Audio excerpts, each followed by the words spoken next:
All right, lesson 3. The third Yama is Asteya, which means not stealing. Not stealing is in the same line with non-violence and non-lying or truthfulness. It is one of those things that we do subconsciously to gain something, to get something, without going through the proper process, without doing the effort to earn it, to deserve it. So, there is a very clear form of theft when you go to a supermarket and you take something from the shelf and don't pay for it, leave the shop without paying for it. Everybody recognizes this as theft. But there are many hidden forms of theft. We have a tendency to steal from ourselves, strangely. In the first place, by being harsh on ourselves, by demanding unreasonably high levels of engagement from ourselves. But we can also steal from ourselves by denying the reality, by not being honest with ourselves. So stealing and dishonesty are very closely linked with each other. And you will see that non-violence is also very much linked with the subjects that follow. A form of theft that is accepted is theft of intellectual property. We have institutionalized intellectual property in the form of a library. How so? Well, if I'm a writer of books, if I'm an author, and I sell a book, I will receive $1 in property rights, or what do you call it? So when I sell 1 million books, I will receive a good amount of money from selling those books.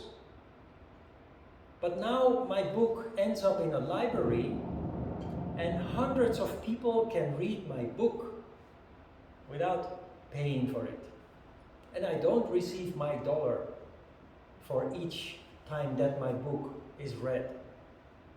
And yet there are arguments to be made to justify this. Libraries go back to ancient times.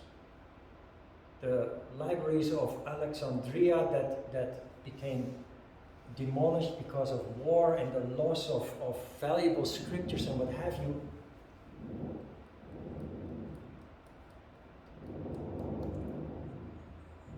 If you look at the reason why books were written in the past, books in the past were not written for profit.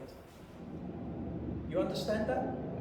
In the past, books were written to enrich other people's lives.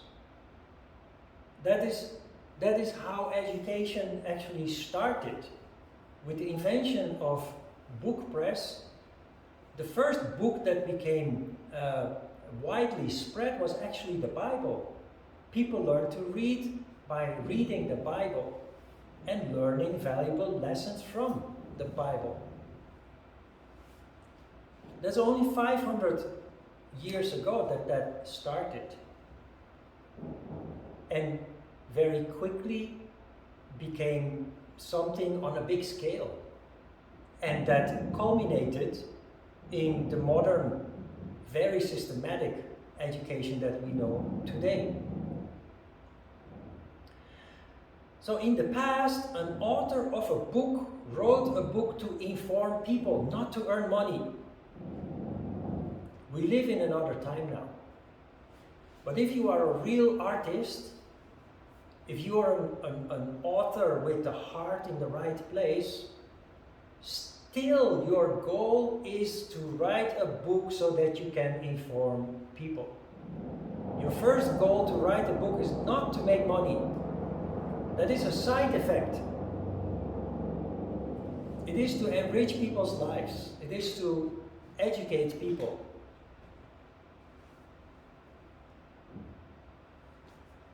And this is how you justify theft of intellectual property in the form of libraries. Of course, libraries are not so important anymore, but before I came to Korea, internet did not exist. And if you needed information, you had to go to a library. Now you have the internet. Everything is on the internet. Things have just changed. There's so much information on the internet for free. People make money in other ways. Like with music, for example. When I was young and the internet and YouTube did not exist, you had to go to a record shop and buy a record. Later that became CD or CD-ROM. And now you have it on the internet. For some services you have to pay. In return, there is no advertisement. But everything, all the music that you know from the past and the current, the present, you can find on YouTube and you can play it for free if you are willing to be disturbed by some commercials. Or you pay a little bit per month and you are free from commercial. But it's out there. There are various aspects to this. Most artists will accept the way it goes because they make money in other ways. Through the advertisement on YouTube, for example.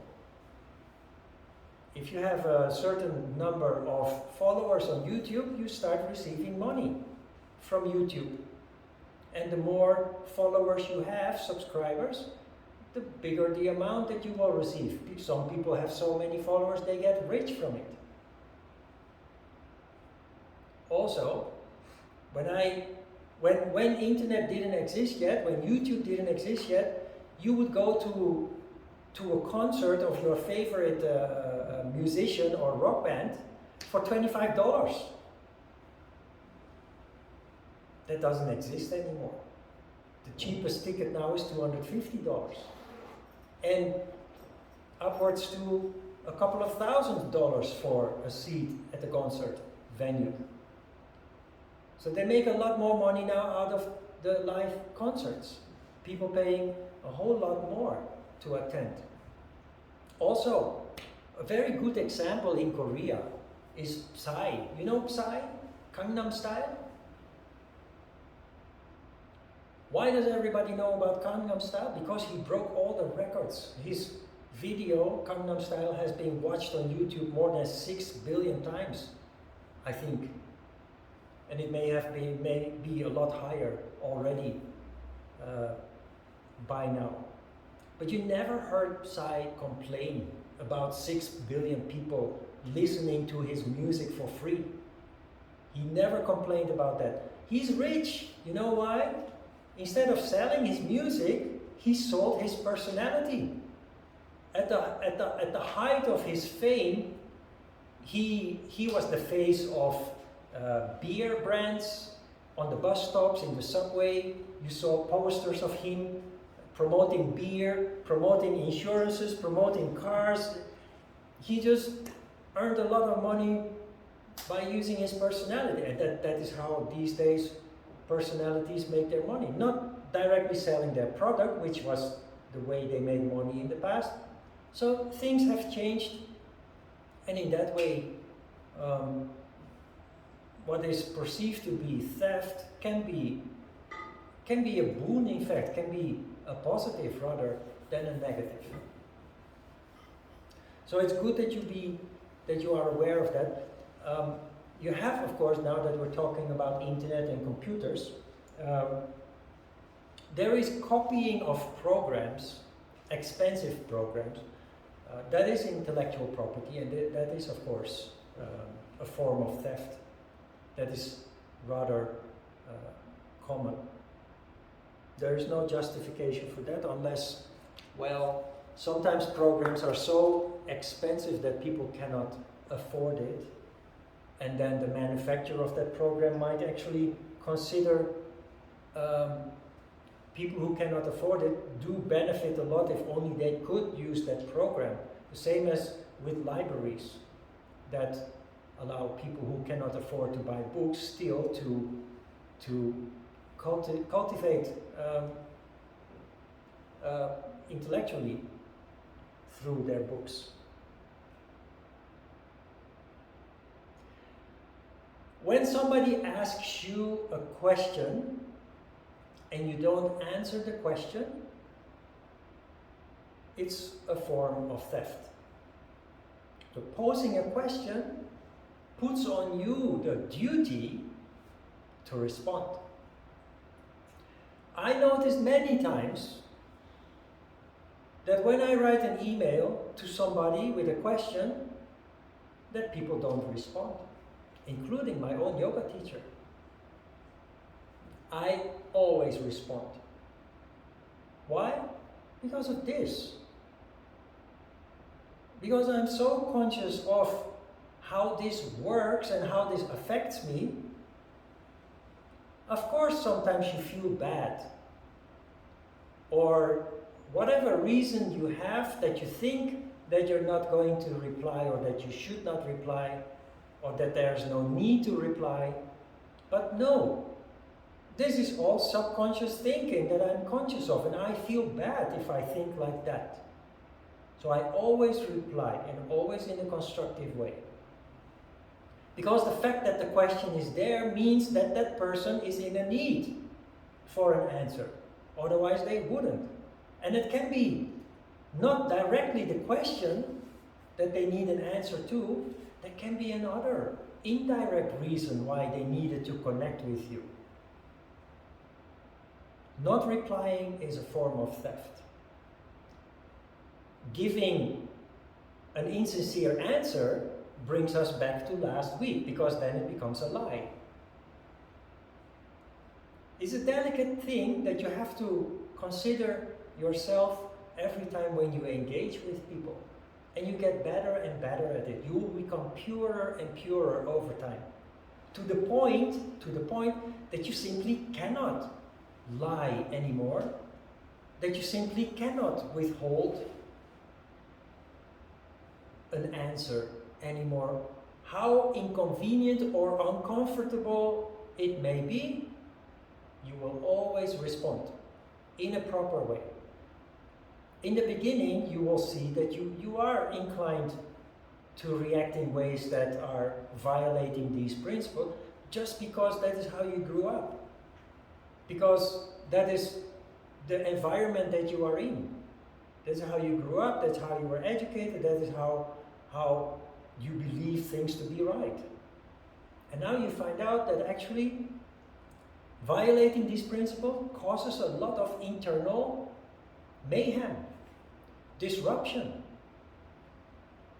And why is this important again? Because of energy. We lose a lot of energy violating these principles. Energy that we could otherwise use to manifest, to do the things that we love to do, to follow our heart, our destiny. That may sound far-fetched, but we will come to that. Because that is where yoga leads you. Yoga leads you to the road, the path of your heart. And it's not easy, and that is why we're here.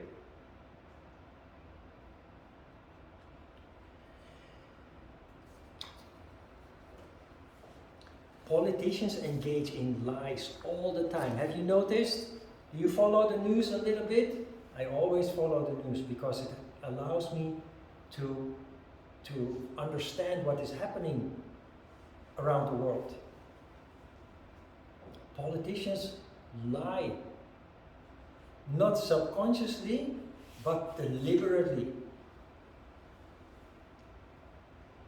One of the biggest problems these days is fake news. And it is the people, it is the politicians that cry foul about fake news who are spreading the fake news. They use it as a weapon. They accuse people who tell the truth of sharing fake news. It's a tragedy. In certain countries, you'll be thrown in jail. In democracies, you are allowed to tell lies under the banner of right of speech. I think in the United States that is the First Amendment. People are full of amendments there. But in Europe, you have a right of speech. There are many countries where you don't have a right of speech because the authorities are afraid of the truth. So democracy is not perfect, but out of all the systems that we have known throughout history, it is the best so far. All the others just oppress people, kill people, and what have you.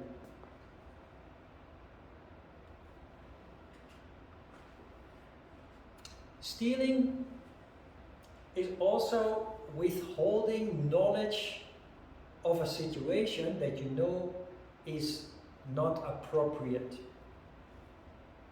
When you see that people are behaving in inappropriate ways. For example, now, nothing is as simple as it looks because withholding the truth, no, bluntly telling the truth can do more damage than not telling the truth. Does that make sense? I'll give you an example. When I started teaching this course in 1999, I think I started after a couple of years doing studio classes. I started teaching a structured course like this with the same subjects that we are discussing here. And there was a guy by the name of Greg. I clearly remember, I see him sitting in front of me, who said to me at some point when we discussed truthfulness and non-stealing, kind of indignation on his face.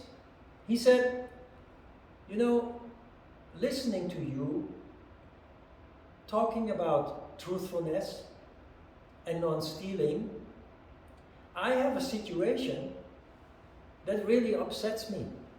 One of my colleagues, an unmarried man, is having affairs with 3 married women. He had knowledge of this guy, his colleague, having affairs with married women, 3 in total that he knew of. And he said, you know what? I'm very much inclined to contact their wives, their families, and to let them know what is going on. And now that we have talked about these subjects here, I think that is the right thing to do. And I said to him, Greg, wait a minute. Before you do anything, consider the results, the consequences of what you are going to do. If you are going to contact their husbands to tell them about the infidelity of their wives, it will be your responsibility that you throw these families into unhappiness. It may lead to divorce, there will definitely be conflict, and there are children involved. Do you want to be responsible for those children having to grow up with one parent because they divorced because you told them what was going on? Do you want to have it on your conscience that those couples who love each other so much break up and hurt other family members? Then suddenly I had an epiphany, because Greg is a guy and I am a guy too, and I have a very good ability to crawl in other people's skin, and I tried to feel him, and I said with a wink, I said, Greg, there is another thing here. Aren't you maybe a little bit jealous? And that is why you feel indignified? Aren't you a little bit jealous at your colleague that he has so much attention from other women? These are all things that you need to consider before you do anything. And of course he never did, because he did not want to be guilty of throwing 3 families into chaos and unhappiness. So it is important when applying these principles that you don't do that haphazardly, but that you carefully consider the repercussions, the possible repercussions. So this means that we have to do a little bit of effort to overthink, to consider, to try to see the situation from different angles before we actually do something. Sometimes you just have to sleep on it for a night. Soak it up, look at it from different angles, and then make up your mind. It is the very reason why we need these discussions in the first place. The reason why we need to talk about non-violence, truthfulness, and non-stealing is because we have a tendency to act before we actually oversee what we're doing and where it leads to. So in the same way, we need to, when we are trying to do the right thing, the damage can actually be much bigger as a result of that. So everything is dynamic and fluid, and we need to carefully consider before we act.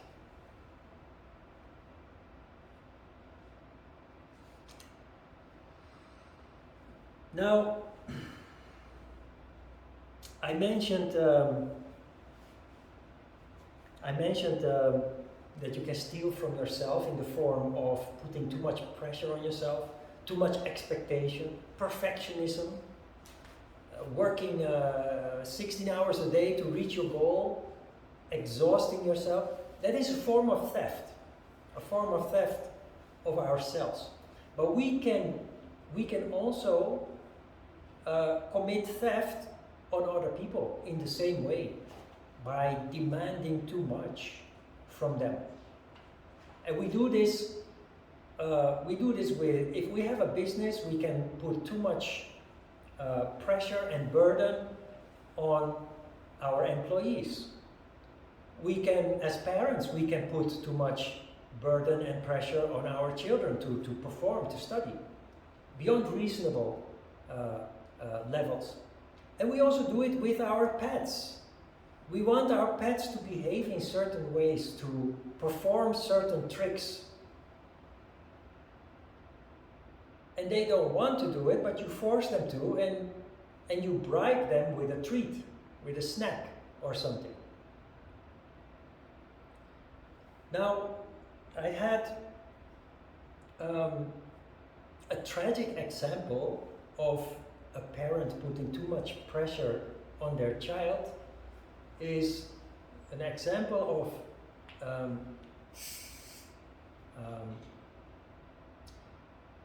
a father came to me when I had my studio in River Tower on the other side of Yoido,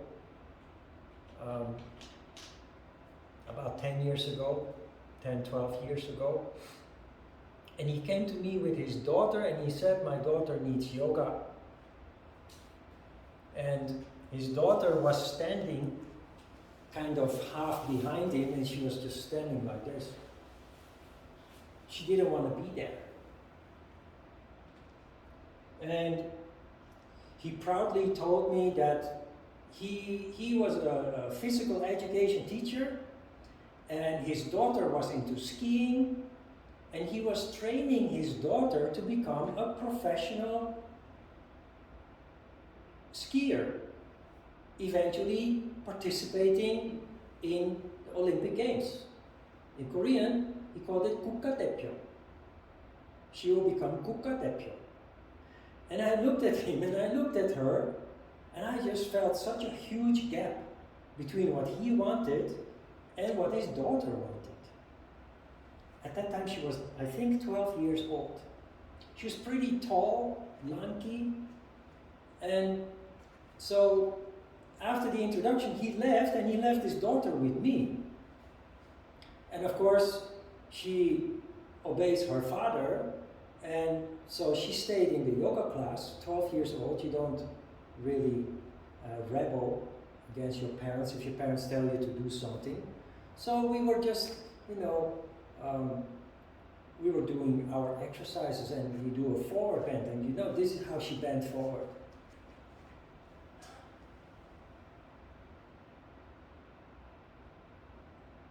And then a triangle pose. And I saw what was happening, and at first I tried to correct her. And I just felt so much, I just felt sad. So after one class or so, after 2 classes, I told her, hey, listen, I understand that if you don't want to be here, just lie down. You don't have to if you don't want to do it, don't do it. You really don't have to do it. And that already made her a lot more comfortable, relieved in a way. Some very interesting things happened. You know what this is?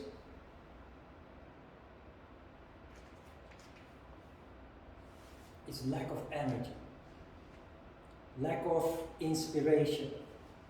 And you know now everything is energy. So this is how she went about the yoga studio. And this is how she went about her exercises. And 8 o'clock, after doing some small administrative things, I would leave the building. And who do you see there? Yubin, with her backpack on her way to school. Totally the opposite. She crossed the crosswalk, the big road, like this. She was so happy to go out of the gym and on her way to something that she really loves to do, studying, going to school. The energy is the difference between day and night. And I understand how it works. Because when you're happy and enthusiastic about something, all your energy is here. You're inspired, you're happy, full of joy. When you're forced to do things, that spirit is destroyed and your energy drops down. That is what despirited means. Tragic. She must be in her early 20s now, and I'm really curious about where she is, what she's doing, whether she's still there, actually. Another interesting thing is that one day, on a Saturday afternoon, she came with her little sister. And the little sister was totally the opposite. Very frivolous, joyful, naive, a jump in the field. And very engaged, doing yoga. Constantly giggling and joking. Why? Because her parents, her father especially, later I was told that her father wanted to have a son. He wanted to have a son to which he could project his ambitions. But he ended up with 2 daughters. So he started treating his oldest daughter as a son. And I think he totally destroyed her. She'll be traumatized until the end of her life because of all this. This is a very extreme example, but no exaggerations in my story. It's very tragic. That is a very severe form of theft. He robbed his daughter of her life, her future, her happiness, everything, her dreams. I hope she became a teacher actually. She really seemed to like to go to school and study. Hopefully her father allowed her to do that. Very extreme example, but with my dogs also, people, one of the dogs is scared of people still. She made a lot of progress. So people cannot touch her, but the other one, he wants to be touched. So people then approach him and they say, son, they want him to give a paw. And he doesn't do that. Because I never taught him to do that. I just want them to be dogs. I don't want them to play tricks. I just want them to sniff around in the grass and walk in the park and do their doggy things. And people ask also, how many times do you wash them? Once a week? I said, no, I never wash them. You never wash them? How can they be so clean? And they don't smell. And look at their fur, it's shiny. How is that possible? I don't know, but dogs don't need to be washed. And if you walk them regularly, your house will be free from smells also. Your house only starts smelling if you don't walk your dogs regularly. But the commercial industry makes you believe that you must wash your dog once a week with shampoo. Why? Because that gives them a lot of profit. Every time you buy a bottle of shampoo and other products, it has become a big industry. The dogs don't need anything except for their food and their walks. That's it. It's become a multi-billion-dollar industry. Like everything else, we turn everything into money. And we lose our happiness and everything as a result of that. Same in yoga, basically. Questions? Let me see if I overlooked something.